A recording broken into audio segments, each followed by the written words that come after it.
बेरतो के बरजू कवन दुल्हा ससुर के बगिया जने जाहू। ससुर के बगिया में बड़ी रे चिरैया सब चिरई जई है लो भाई हो। पाकिट रखिल बोयाम खुदिया से चुनिया बगिया में देबो छित राई हो। सब चिरई मिली जुली चून हो लगी हैं धनील बोडोलिया चढ़ाई हो। बेरतो के बरजुए दुल्हा ससुर के गलिया जने जाऊ हो।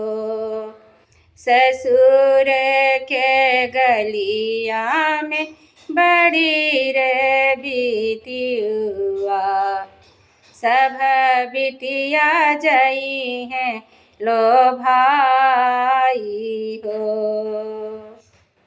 दोना रखिल बोयाम मोती चूर मिठाइया गलिया में देबो छित राई हो।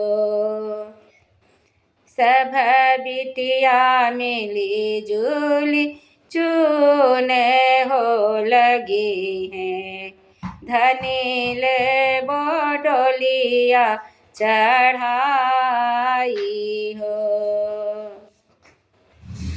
बेरतो के बरजू कवन दुल्हा ससुर के मड़वा जने जाऊ हो। ससुर के मड़वा में बड़ी रे नाउनिया सब नाउन जई हैं लो भाई हो।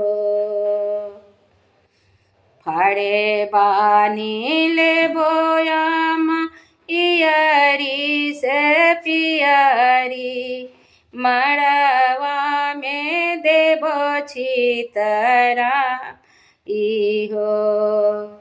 सब नाउन मिली जुली चून हो लगी हैं धनील बोडोलिया चढ़ाई हो। बेरतो के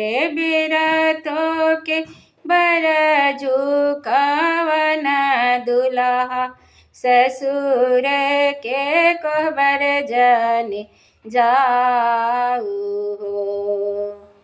ससुर के कोहबर में साली सरहजिया साली सरहज जई हैं लो भाई हो। साली सरहज जई हैं लो भाई हो। हम तल बोयाम अंगूठी मुनरिया कोहबर में देबो छितरा हो। सब साली सरज मिली जुली चून हो लगी हैं धनील बोडोलिया चढ़ाई हो। धनील बोडोलिया चढ़ाई हो।